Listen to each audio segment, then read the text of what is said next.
Mungkin Pak Manajer sudah kali ya Pak ya, izin. Oh lagi open PO. Oke, baik. Masih open ya Pak ya. Ya, kalau kita menggunakan handphone kalau nggak di-update, maka yang jadi adalah lemot. Dan bersyukur sekali Bapak Ibu, hari ini orang-orang yang hadir, orang-orang yang luar biasa, karena mau untuk mengupgrade dirinya agar tidak lemot. Tepuk tangan buat orang-orang hebat yang tentunya hadir pada Majapahit Street ini, luar biasa. Saya doakan yang tepuk tangan lebih kencang, maka semakin tidak lemot. Oke, baik Bapak Ibu semuanya. Dalam bukunya Habits, Bapak Ibu semuanya, itu disampaikan 15 menit dalam satu hari, apabila kita mau untuk belajar dan bertumbuh dan berkembang, maka kita akan menjadi 37 kali lebih hebat daripada orang yang tidak belajar. Which is Bapak Ibu semuanya, kita pastikan bahwa diri kita agar pengen gue banget, maka kita harus terus belajar tiap harinya. Apalagi hari ini 1 jam. Apalagi tadi Pak Manajer sudah saya nyampaikan. Wah, tambah knowledge, tambah ilmu, dan tentunya kita bersyukur dalam keberadaan yang luar biasa ini dipimpin oleh orang yang luar biasa. Tepuk tangan Bapak ini sekali lagi. Karena jarang sekali seorang pemimpin yang sangat peduli terhadap perkembangan knowledge dan value dari timnya. Sekali tepuk tangan dong. Dan saya yakin, hanya orang yang berilmulah yang akan meningkatkan derajatnya, dan orang berilmulah yang akan meningkatkan rezekinya, dan orang berilmulah yang akan ditingkatkan value-nya oleh Tuhan Yang Maha Kuasa. Oke, dan semoga kita adalah orang-orang di salah satu itu. Amin. Oke, baik. Thank you Bapak Ibu semuanya. Kalau kita merasa bahwa tidak gue banget, kira-kira Bapak Ibu semuanya, apa alasannya? Kenapa nggak gue banget? Atau kenapa kok tidak sesuai dengan harapan kita? Kenapa orang, ya kan? Kenapa hidup saya itu tidak gue banget? Atau enggak, kenapa hidup gue tidak sesuai dengan harapan kita? Ada yang mau jawab? Mau jawab? Oh, mbaknya keren mau jawab ternyata? Oke, baik. Saya udah happy ya. Mau jawab, Pak? Mau jawab, Kak? Oh, enggak. Ternyata kayak gini, ternyata begini ya, Kak? Saya udah. Oke. Berarti ngerasa, oke, sekarang boleh deh. Siapa di antara teman-teman yang mau mungkin share? Kenapa kok banyak gali goals atau harapan yang kita harapkan di tahun 2024 atau 2025 tidak tercapai? Terlalu banyak yang dipikirkan. Oke, luar biasa. Tepuk tangan dong, mindset. Wih, luar biasa. Hari ini kita akan bahas tentang mindset. Wah, just sepertinya materi kali ini cukup sudah ya, karena udah ada yang jawab. Oke, menarik ya. Berhubungan dengan gue banget, Bapak Ibu semuanya, orang stres itu karena adanya goals atau cita-cita, harapan, mimpi yang tidak tercapai. Ya. Ketika harapan sama actual itu tidak terwujud, berarti ini ada gap Bapak Ibu semuanya. Dan hari ini semoga dengan adanya waktu yang tidak panjang ini, tetapi semoga bermanfaat, gap itu akan segera kita atasi, dan switching inilah yang tentunya di tahun 2025, semua goals, harapan Bapak Ibu yang hadir di sini bisa tercapai, amin? Amin? Amin, dan tentunya paling tidak setelah beberapa sharing hari ini, itu ada beberapa poin yang bisa Bapak Ibu bawa pulang. Ya.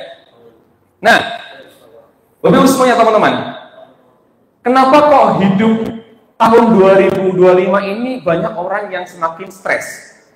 Pertama Bapak Ibu semuanya, karena ekonomi dan ketidakpastian finansial. Gila ya. Kemarin saya main ke teman saya, ex kerja saya di Samsung. Itu di sana memutuskan untuk memulangkan kurang lebih 2.000 karyawan, dan termasuk teman saya itu dipulangkan juga karena ketidakpastian di era bisnis hari ini. Khususnya setelah Trump memutuskan kebijakan-kebijakan yang sangat luar biasa. Indonesia 34%, Vietnam 45%, dan juga Uni Eropa disikat juga. Cina apalagi, gila teks sampai ratusan persen. Ini adalah suatu hal yang dinamika yang luar biasa yang tentunya banyak orang semakin stres. Orang-orang yang hebat, orang-orang yang adalah orang-orang yang bisa bertahan di setiap keadaan, dimanapun dan kapanpun, Bapak Ibu semuanya. Keduanya, Bapak Ibu semuanya, mungkin Bapak Ibu semuanya yang bawa anak kecil, nih menarik ya, bahwa tekanan akademik pada generasi muda, kita sering menyepelekan, apalagi yang dewasa seperti kita pun, kadang kita menyepelekan. Siapa yang tahu yang di antara Bapak Ibu semuanya di sini, apa perbedaan bakat, potensi, dan kompetensi? Wah, ini menarik nih. Lalu apa hubungannya, Mas Uwais? Kok kita ngomongin tentang stress management, kalau kita ngomongin tentang bagaimana kebahagiaan diri, kok berhubungan dengan bakat, potensi, dan kompetensi? Bapak Ibu semuanya, saya 16 tahun di bidang sales ya, itu banyak turnover di Samsung, apalagi turnover banyak banget ya. Kenapa? Karena ternyata setelah direkrut, itu dia tidak punya sebuah bakat untuk menjadi seorang sales. Ataupun teman-teman yang merasa kerja, kok kerja sudah berdoa, hari Jumat langsung update status, I love weekend ya. Hari Minggu update status, I hate Monday ya. Ini adalah bentuk stres dalam dunia anak ya, dan juga dunia orang dewasa. Banyak juga mental kerja yang sering kita alami ya, di tempat kerja. Siapa di antara Bapak Ibu semuanya yang antara jurusan kuliah sama ke tempat kerja itu matching? Nggak ada ya Bapak Ibu semua? Mungkin ada yang matching. Kalau saya juga nggak matching bersama Bapak Ibu ya. Saya lulusan Eskom, sarjana komputer, dan kerjaan pertama saya menjadi sales. Saya S2-nya saya ambil di SDM, baru setelah SDM baru ambil jurusan pekerjaannya ambil ke HRD. Jadi sekarang saya HR di salah satu perusahaan di properti ya, properti juga. Oke, Bapak-Ibu semuanya. Kalau kita merasa nggak happy dalam bekerja, itu kita juga harus cek hati-hati, Bapak-Ibu. Jangan-jangan secara karakter kita nggak cocok. Misalkan nanti kita akan bahas karakter kita itu apa, kemudian pekerjaan yang sesuai itu apa. Kalau nggak match, kita stres. Kalau kita stres, mental kita kena, Bapak Ibu semuanya. Selanjutnya, Bapak Ibu, yaitu adalah kecemasan sosial dan digital. Diskusi mengenai tentang digital, Bapak Ibu. Sekarang banyak isu-isu yang luar biasa. Ya, ada isu bahwa IHSG bakal hancur. Ada isu bakal Indonesia di tahun 2030 bukan Indonesia emas, tetapi Indonesia cemas. Ya kan? Ada isu bahwa dolar bakal sampai 20.000. Sehingga isu-isu itu memakan apa? Memakan orang-orang takut untuk berinvestasi. Tapi padahal Bapak Ibu semuanya, kita bersyukur bahwa itu hanya isu yang digiring oleh beberapa oknum agar orang-orang yang punya saham tadi, kayak Pak, kalau Pak Edi tadi udah nggak main saham ya Pak Edi ya? Ya, saya main saham Pak Edi. Jadi ini hanya adalah isu-isu aja yang untuk masyarakat Indonesia yang punya saham suruh dijual. Nanti ya bandar-bandar diambil di dip agar nanti dikuatkan lagi. Banyak isu dan teman-teman Bapak Ibu semuanya, kalau mau investasi, investasilah. Nggak perlu takut, nggak perlu khawatir. Ini hanya isu-isu yang digoreng oleh orang-orang yang tidak bertanggung jawab. Percaya sama pemerintah sekarang, dan apalagi kalau misalkan teman-teman, tadi saya bilang bahwa saya orang properti ya, lama 6 tahun di bidang properti ya. Investasi yang paling, saya ingat sekali, preskomnya Agung Podomoro menyampaikan, investasi dalam properti itu cuma ada 3 hal Bapak Ibu semuanya. Yang satu, yaitu adalah lokasi, kedua adalah lokasi, ketiganya adalah lokasi. Waktu saya datang ke sini Bapak Ibu, saya shock. Buset, 2 menit sudah sampai mall. 2 menit sampai rumah sakit. Rumah sakit apa tadi? Samping depan, Kak? Ya, rumah sakit. 5 menit exit tol, betul? 5 menit. Wah, luar biasa. Berapa? Nggak sampai ya? Nggak sampai. Itu luar biasa. Jadi, kalau mau investasi, pastikan, ya betul, lokasi, lokasi, dan lokasi. Ya, kita akan lihat beberapa tahun ke depan, harganya pasti akan naik, termasuk pembicara yang hadir di sini ya. Ya, Senin harga naik. Berapa persen? Yang pasti sama dengan pajak Amerika ke Indonesia, 34%. Oke. Nah, Bapak Ibu, ini menarik. Ada sebuah video yang mungkin bisa kita belajar dari video ini.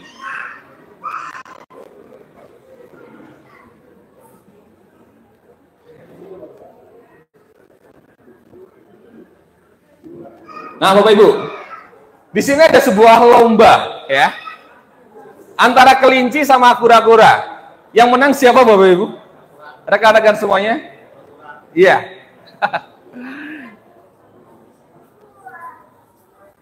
Kawan, ada gimmick ya sih? Lupa bawa gimmick, ada gimmick ya sih?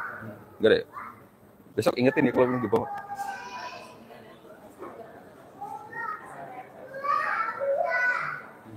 Nah, Bapak Ibu, yang menang siapa? Kura-kura. Dari video ini apa yang bisa kita pelajari?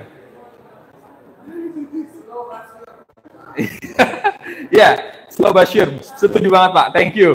Nah, Bapak Ibu, dari video ini kita belajar, ada yang namanya bakat. Bakat kalau dilihat suruh lari, ya, antara kelinci sama kura-kura, yang menang siapa seharusnya? Betul, yang menang adalah kelinci. Tapi kalau kita ngomongin tentang potensi Bapak Ibu semuanya, potensi adalah siapa dan apa diri kita untuk mendapatkan sesuatu sehingga kita dengan energi yang tak terbatas bisa mewujudkannya. Itu namanya potensi.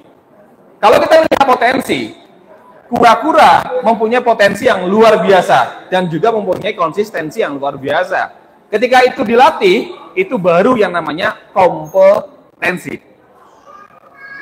Jadi kalau misalnya Bapak Ibu semuanya ingin sesuatu hal dan kita melatihnya, itu bisa menjadi potensi.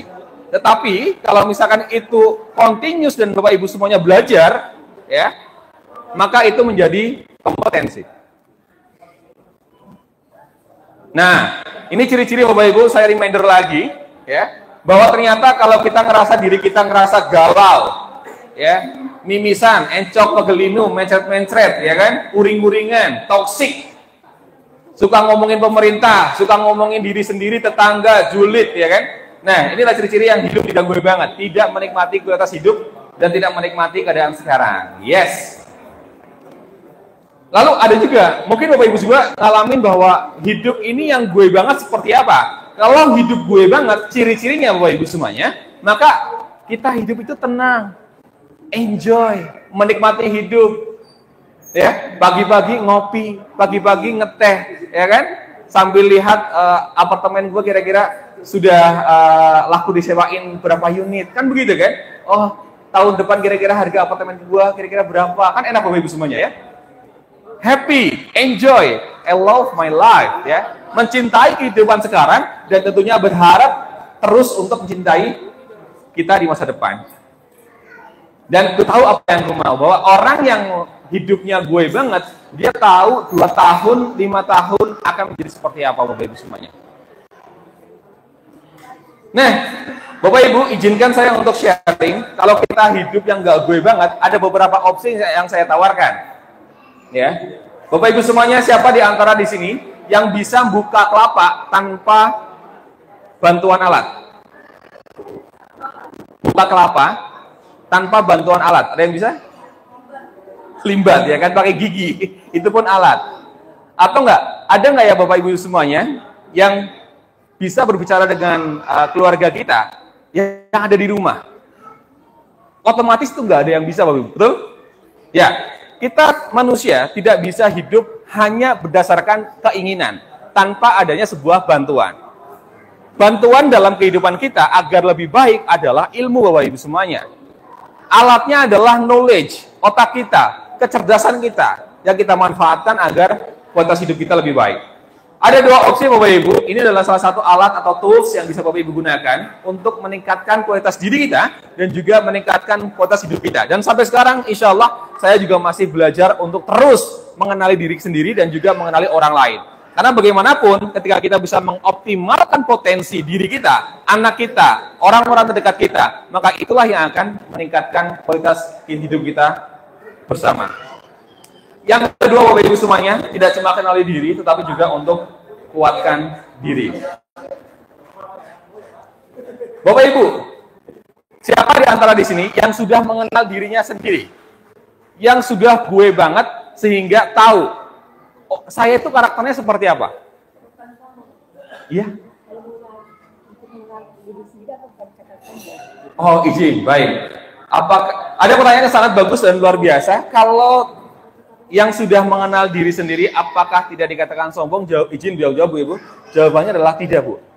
Itu malah bagus, Bu. Karena kalau kita sudah mengenal diri sendiri, misalkan Bapak Ibu, nanti saya akan bahas beberapa karakter yang sudah terbentuk ataupun berupa potensi. Ya, kalau kita sudah mengenal diri sendiri, maka kita bisa tahu Bapak Ibu bahwa kita bisa ngerem. Aduh, gue orangnya dominan, gue mudah emosi. Karena gue mudah emosi, ketika ketemu sama orang yang sama-sama mudah emosi, karena sudah tahu dirinya, lebih baik menghindar Bapak Ibu. Karena kalau dilanjut berantem. Ya, jadi itu bagus. Kita tahu, aduh gue orangnya emosian, hati-hati nih. Jadi kalau kita tahu, oh gue orangnya mudah jatuh cinta, kan begitu ya? Bapak Ibu semua, mohon maaf ya, banyak orang selingkuh karena dia nggak tahu bahwa dirinya itu mudah jatuh cinta. Jangan-jangan ketika dites secara DISC ataupun menggunakan Stephen, ya itu dia ternyata orang-orang influence atau orang feeling. Lah, udah tahu dirinya itu adalah orang feeling atau orang influence. Ketika jalan sama partner kerja, lawan jenis, berdua, ya sudah, yang tidak diinginkan akhirnya terjadi. Nah itulah Bu ya. Jadi ini adalah bukti bahwa pentingnya mengenal diri dan juga bagaimana cara pencegahannya. Izin menjawab Bu. Terima kasih. Tepuk tangan dong. Pertanyaan luar biasa ya. Ibu walaupun sedang sibuk, tetap mau mendengarkan. Terima kasih Bu, pembelajar sekali. Istimewa ya. Nah, Bapak Ibu semuanya, izin saya lanjutkan bahwa ternyata diri kita yang saat ini, ya, ini kita yang terbentuk Bapak Ibu. Itu terbentuk dari genetika kita. Tadi ingat ada yang namanya kompetensi, ada yang namanya potensi, ada yang namanya bakat. Nah, ini adalah genetik. 20% dan lingkungan 80%. Kita akan membahas siapa diri kita secara fenotip. Nah, sebelum itu Bapak Ibu semuanya, Albert Einstein menyampaikan bahwa setiap orang ditakdirkan adalah orang yang jenius. Kita percaya, tidak ada orang bodoh, hanya orang malas, kan begitu Bapak Ibu semuanya. Tetapi ingat, kalau misalkan Einstein menyampaikan, kalau ikan disuruh memanjat, maka ikan itu akan menganggap dirinya adalah orang bodoh. Itu Bapak Ibu semuanya. Jadi kalau ada orang di sekitar kita, kok bodoh, mungkin anak kita matematika kok nggak pinter. Jangan dijudge bahwa anak itu bodoh, tetapi ingat, mungkin anak itu dengan karakter yang berbeda. Nanti kita akan bahas. Ada orang anak yang memang jago matematika, ada juga yang jago sosial, ada juga yang jago akuntansi, ada juga anak yang memang jagonya dalam bidang operasional, atau enggak kalau di mata pelajaran ya sosial lah, begitu Bapak Ibu semuanya ya. Nah, ada genetika 20%, ada lingkungan. Kita bahas, nah ini Bapak Ibu. Kalau Bapak Ibu dalam dunia kerja, saya yakin Bapak Ibu di sini yang hadir mungkin, yang masih aktif kerja, ada istilah namanya psikotes. Saya XR dalam sebuah perusahaan, biasanya yang saya kasih untuk profiling orang, saya menggunakan tes namanya DISC Bapak Ibu semuanya. Lalu apa gunanya Mas DISC?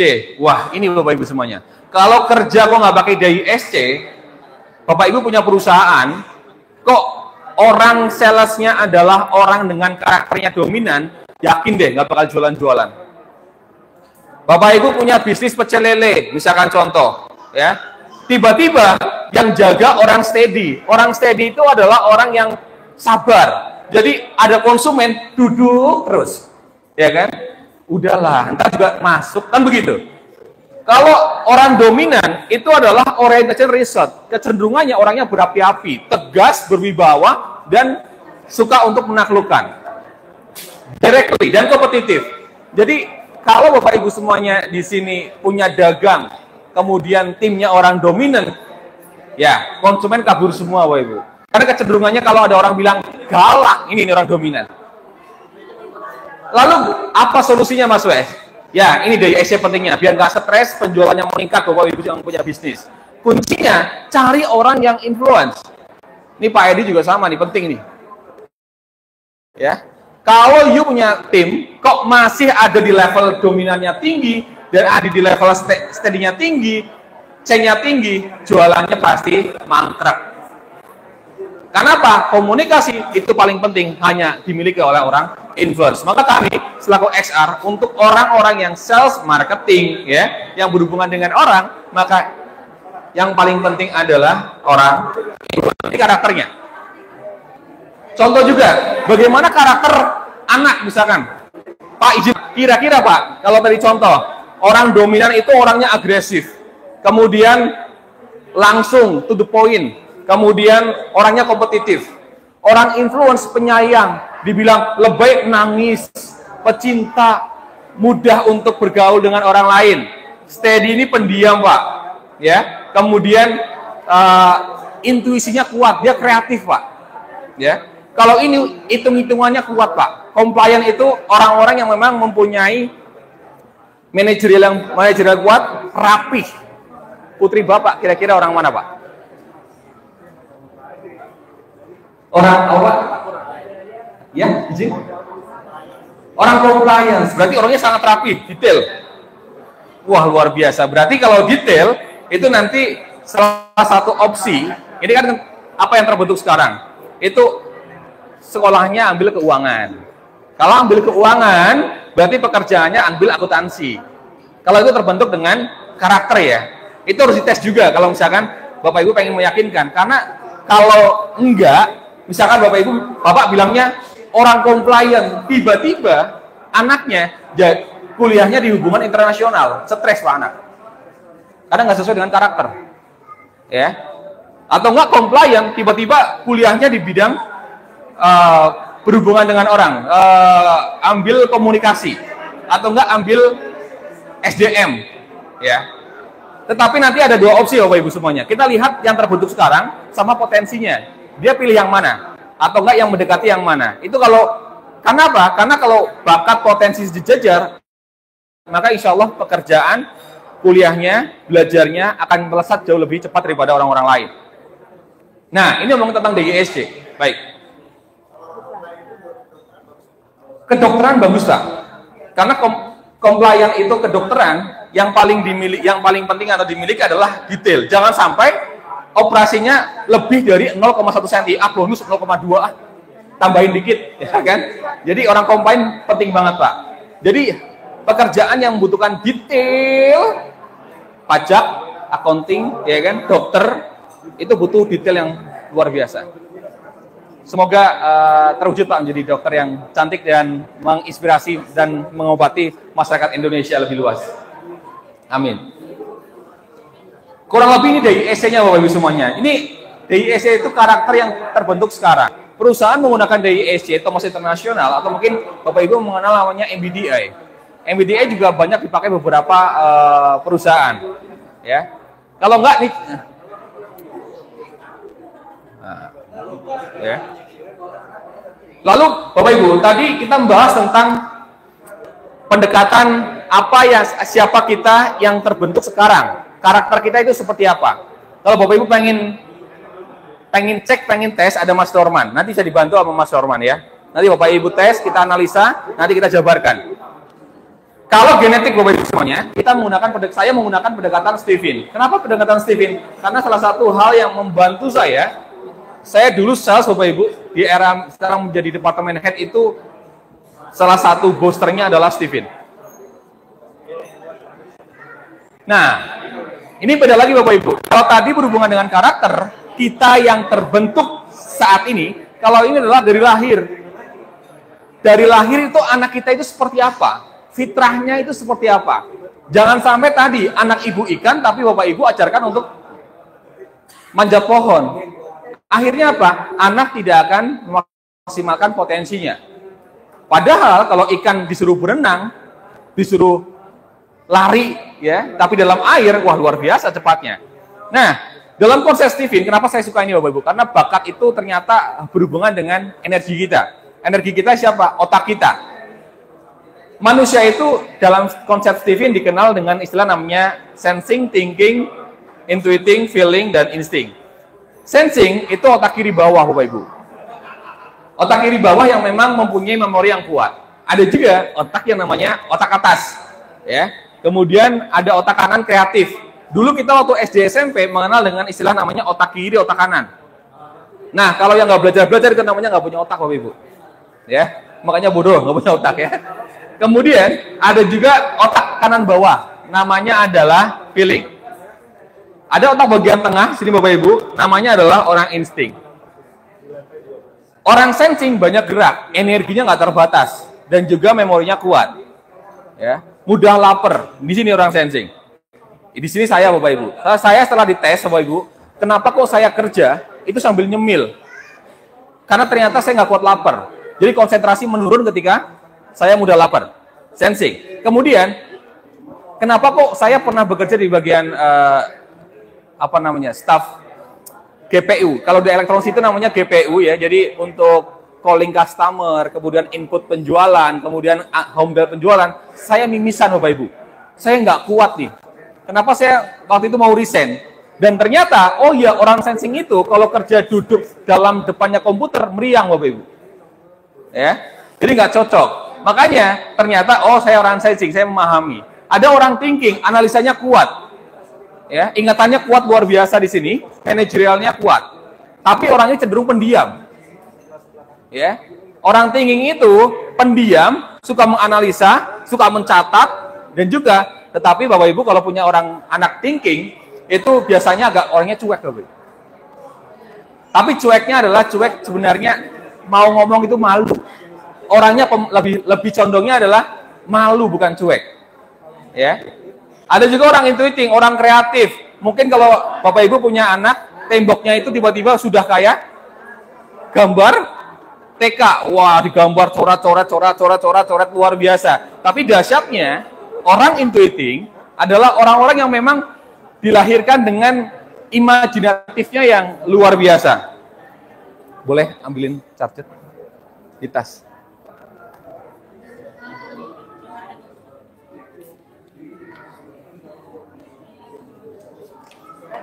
Yang tadi. Yang ini kalau. Oke, Bapak Ibu, izin lanjut ya Bapak Ibu. Nah, orang intuiting cenderungnya adalah orang yang pendiam, tetapi orang intuiting ini kalau buat cerita itu enak banget, ya. Kecenderungannya ini adalah orang-orang yang suka ngobrol, happy, ya. Ada juga orang feeling, pecinta, penuh dengan kasih sayang. Ucapannya bisa menaklukkan ribuan lelaki dan perempuan, ya. Karena orang feeling adalah seorang leader yang baik. Jadi kalau bekerja pun orang feeling ini leadership-nya bakal strong banget, ya. Kemudian ada juga orang insting yang memang dilahirkan dengan multi talentnya, serba bisa tetapi memang semuanya serba nanggung. Ya, saya rekomendasikan Stephen Bapak Ibu karena memang kalau metode yang lain itu diukur kepala biasanya. Semakin lingkaran kepalanya itu besar, oh ini orangnya jenius, karena otaknya banyak. Tetapi metode Stephen yang dihitung adalah OS-nya, jadi cara kerja otak bagian mana yang paling dominan. Kalau kita tahu anak kita mesinnya apa, maka kita mengarahinnya gampang. Cara belajarnya juga gampang, Bapak Ibu. Contoh begini. Orang feeling, dia punya anak orang feeling. Tetapi, belajarnya suruh di kamar sendiri. Fix. Anaknya susah untuk menerima ilmu. Orang feeling, belajarnya harus ditemanin. Temenin siapa? Bapaknya, temenin ibunya, panggilin orang luar untuk ngajarin. Insya Allah orang feeling melesat.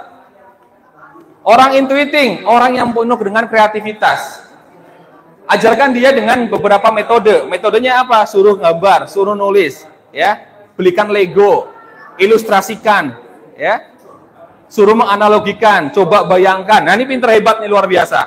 Orang thinking sendiri Bapak Ibu, di kamar, belajarnya sambil jangan rame-rame, nggak pinter-pinter nih.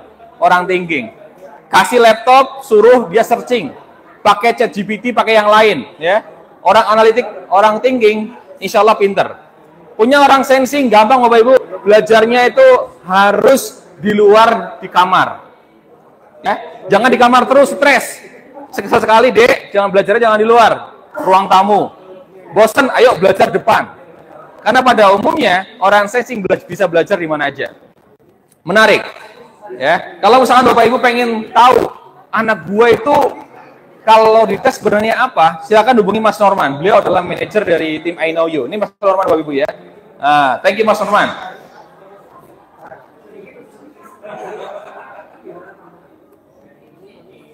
Bapak Ibu semuanya, kembali lagi bahwa setiap orang itu fitrahnya istimewa. Kalau yang tidak istimewa hanyalah buatan-buatan manusia. Kalau kita dilahirkan untuk istimewa, kenapa kita memilih untuk menjadi orang biasa saja? Hanya orang-orang yang dalam konteksnya itu menyadari adalah dia orang biasa saja, orang itulah yang yang telah mengkufuri nikmat Tuhan yang sudah diberikan. Nah, ini menarik Bapak Ibu semuanya. Kenapa kok tidak semua orang hebat? Kok ada orang di antara kita yang tidak maksimal secara belajarnya? Kok ada orang yang gagal di samping kita? Ya, Bapak Ibu semuanya. Kenapa ada orang-orang seperti itu? Karena pada umumnya dia punya bakat tetapi potensinya tidak digali. Ya. Dia punya potensi tetapi tidak diasah menjadi sebuah kompetensi. Kompetensi adalah fitur yang melekat dalam diri kita. Sampai sini ada yang ditanyakan Bapak Ibu semuanya? Diskusi? Ada pertanyaan boleh? Kakak-kakak belakang juga boleh?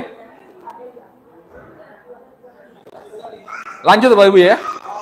Boleh lanjut? Oke. Nah, ini adalah contoh-contoh ilustrasi ya. Disuruh lomba, kira-kira yang menang mana Bapak Ibu? Yang menang udah pasti? Ya, yang menang udah pasti monyet. Kalau misalkan disuruh manjat kok ada gajah, yang ada ya salah. Jadi Bapak Ibu semuanya bahwa manusia itu punya potensi yang luar biasa. Kalau potensi kita dimanfaatkan dengan tepat, maka akan menjadi yang luar biasa. Ada beberapa poin yang saya sampaikan Bapak Ibu semuanya. Jadi ayolah biar kita nggak stres Bapak Ibu semuanya.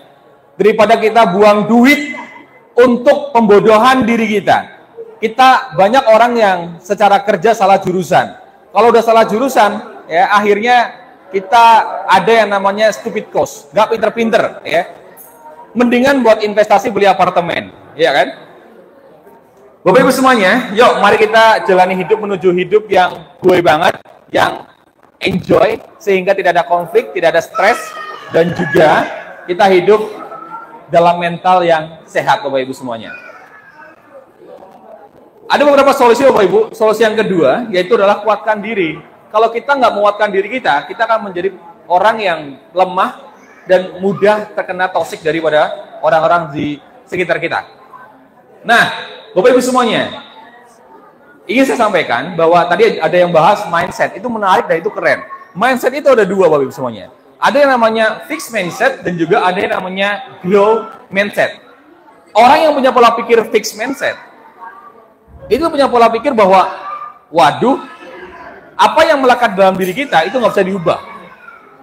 Gue orangnya begini, gue orangnya dominan. Ya udah, gue dominan aja. Gue nggak mungkin bisa jadi influence, gitu, ya. Karena merasa bahwa karakter gue begini. Nah ini yang susah Bapak Ibu semuanya. Padahal semua orang bisa merubah karakter sesuai dengan kebutuhannya, ya kan? Kalau Bapak Ibu semuanya menjadi seorang pimpinan, menjadi seorang manajer, director, itu harus D-nya tinggi, I-nya tinggi, ya. Kalau misalnya Bapak Ibu seorang marketing, I-nya harus tinggi, D-nya harus bawah, C-nya harus bawah, ya, S-nya cukup lah. Kalau misalkan Bapak Ibu seorang ibu rumah tangga, I-nya tinggi, C-nya tinggi, jangan D-nya tinggi. Kalau D-nya tinggi, bapaknya stres. Ya, pulang 5 menit, dari mana? Usah pulang. Wah, stres ya. Harusnya I-nya boleh tinggi, C-nya boleh tinggi. Karena ibu rumah tangga kan salah satu manajer terbaik di dunia ya. Jadi kalau manajernya nggak baik, apa yang terjadi? Ya, perusahaan itu akan kolap ya. Maka penting seorang ibu harus punya C yang tinggi. Nah, itu adalah fixed mindset. Yang bagus adalah orang yang punya pola pikir growth mindset. Orang yang growth mindset percaya bahwa ability can change, ya. Ini adalah beberapa cirinya, saya contohnya Bapak Ibu. Orang yang fixed mindset, penyampaiannya adalah menghindari tantangan. Kalau growth mindset itu menerima tantangan dalam hidup. Ya, ditawarin, saya punya teman Bapak Ibu semuanya. Jadi sekarang masih bekerja aktif di Mall Revo di Electronic City dari tahun 2008 sampai tahun 2005. Sekarang dia masih menjadi level staff. Ya, bayangkan Bapak Ibu semuanya, sudah berapa puluh tahun masih jadi staff. Padahal dia bisa seharusnya paling tidak sudah di level supervisor lah atau senior supervisor. Tapi ternyata tidak berkembang. Ini apa? Ya ini, orang salah satu ciri-ciri fixed mindset. Ditawarin jadi leader nggak mau, ditawarin jadi ini nggak mau, ada kesempatan nggak mau, disuruh investasi sekarang selagi harga lagi affordable nggak mau, ya. Contoh ya, orang yang fixed mindset mudah menyerah, mudahnya ngeluh, susah, ribet, ya. Berpikiran negatif, pesimis, toksik, tidak suka menerima kritik, diomong dikit ngambek. Ya, dikasih masukan baper. Nah, ini ya. Orang fixed mindset. Mau bergerak jika dipaksa. Ya, ini orang-orang fixed mindset. Lalu orang yang growth mindset bertahan menghadapi rintangan. Dia percaya bahwa di setiap kesulitan akan ada samudra kebaikan yang menghampirinya.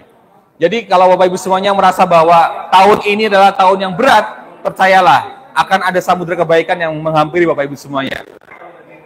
Berpikir positif, open-minded, ya. Kritik adalah suatu lonjakan, kemudian punya inisiatif yang untuk melakukan sesuatu. Nah, ini juga fixed mindset, ya. Dan growth mindset. Nah, ini sukses itu nasib, sukses itu diraih, kemudian susah move on, mudah bangkit. Kalau Bapak Ibu semuanya yang merasa bahwa susah move on dari orang-orang tersayang, hati-hati. Ciri-ciri Bapak Ibu semuanya atau teman-teman di sini yang fixed mindset, ya. Pesimis, optimis, ya. Tetap optimis Bapak Ibu semuanya. Apapun yang terjadi, tetap optimis karena itu adalah bentuk rasa agar kita nggak stres. Ada musibah, tetap bersyukur, ya.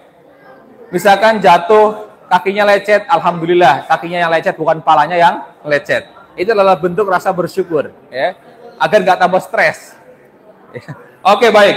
Lalu bagaimana cara mengubah fixed mindset ke growth mindset? Pertama adalah fokus pada usaha dan bukan pada hasil. Orang yang orientasinya hasil, maka hidupnya akan berantakan Bapak Ibu semuanya. Karena pengennya instan. Pengennya hal-hal yang cepat. Kalau yang cepat gak baik untuk kehidupan, gak baik untuk kesehatan juga. Ya, apapun itu.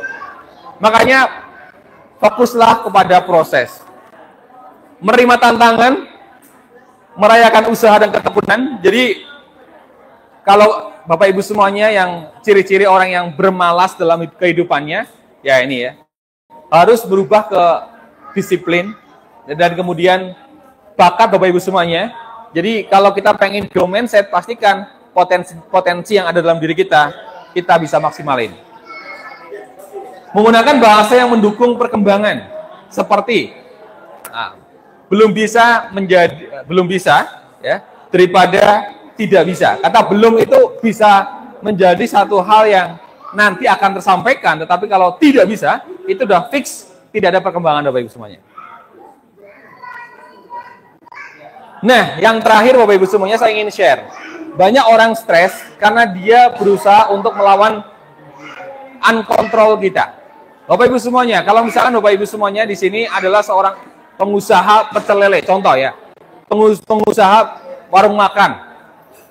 Kemudian Bapak Ibu mengeluh dengan adanya sebuah hujan. Aduh, hujan. Ketika Bapak Ibu mengeluh aduh hujan dan menjadi sebuah alasan dan menyalahkan Tuhan, maka kita akan mudah stres Bapak Ibu semuanya. Keduanya contoh selain hujan, Bapak Ibu punya usaha tempat makan, tetapi tiba-tiba ada yang namanya tax atau pajak pemerintah. Itu uncontrol kita Bapak Ibu semuanya. Kalau uncontrol kita mudah stres. Karena di luar dari apa yang bisa kita rubah. Ya. Kemudian Bapak Ibu adalah seorang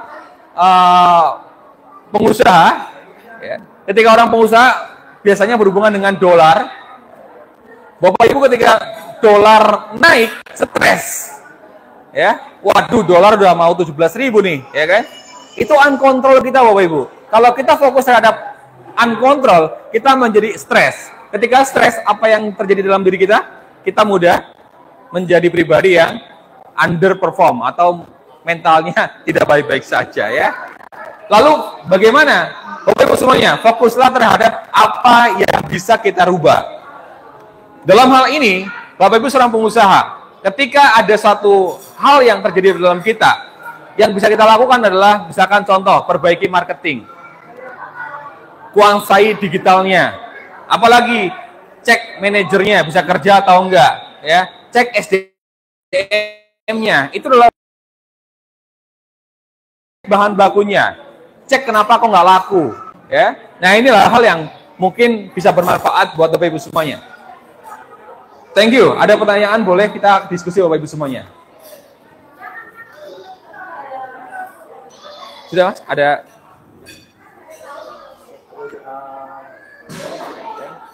Dari Coach Imam sudah selesai, nanti kita lanjut sih. Tadi ada informasi jadi katanya nanti mau lanjutin pemaparan dari Bank BNI. Oh boleh. Sip. Oke, baik. Bapak Ibu semuanya, thank you banget atas waktunya. Mohon maaf kalau misalkan ada salah-salah kata dan ada satu kata yang ingin saya sampaikan Bapak Ibu semuanya. Percayalah bahwa ilmu itu yang akan meningkatkan derajat manusia. Insya Allah bagi teman-teman semuanya yang hadir di sini Bapak Ibu semuanya, bagi orang yang rajin mencari ilmu, yakinlah ilmu itulah yang akan meningkatkan derajat kita, meningkatkan harta kita, meningkatkan cinta kita, dan juga akan meningkatkan kualitas diri kita menjadi ke level bahagia. Dan semoga akan menjadi kualitas hidup yang gue banget. Thank you, saya Imam Wes undur diri. Wassalamualaikum warahmatullahi wabarakatuh. Terima kasih Ibu. Baik Bapak Ibu sekalian, sebelumnya terima kasih kepada Bapak Imam Wes atas pemaparannya, semoga menjadi insight untuk kita semua. Lanjut ke sesi berikutnya, kita akan beri sejenak waktu maghrib, silakan dari Bapak maghrib.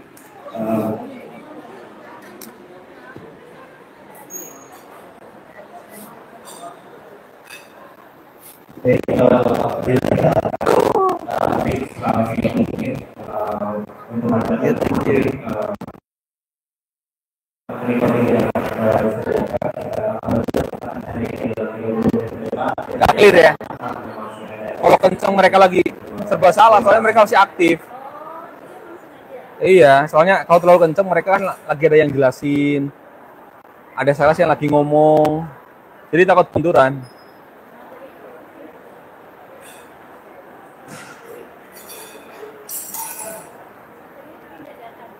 Iya. Baru 2 hari kemarin.